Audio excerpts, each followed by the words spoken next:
Votre bébé tousse et cette toux semble grasse, chargée, avec des glaires? C'est souvent le signe qu'une infection virale est passée par là. Pas de panique, je vais vous expliquer. Dans cette vidéo, je vous explique ce qu'est la toux chez le bébé, comment la soulager et quand consulter un médecin. Je suis Julie, pédiatre sur Care.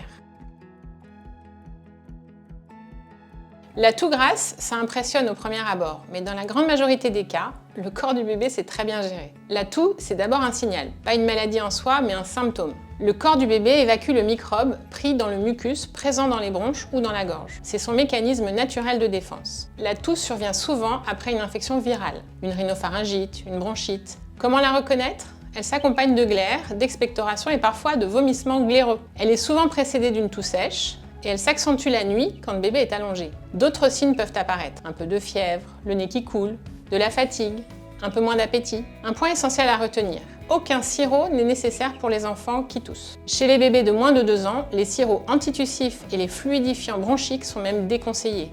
Ils peuvent provoquer des complications. La toux est un mécanisme de défense naturel, il ne faut pas la bloquer. Les 3 gestes qui comptent vraiment: déboucher le nez au sérum physiologique avant chaque biberon ou tétée et avant le sommeil, bien hydrater votre bébé et si besoin fractionner les repas, aérer la chambre au moins 1 fois par jour.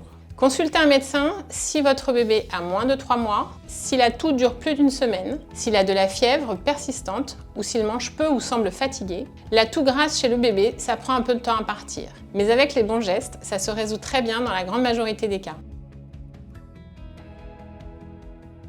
L'essentiel, pas de médicaments sans avis médical, aucun antibiotique n'est nécessaire pour une toux qui est d'allure virale. Restez attentif aux signes qui nécessitent une consultation médicale.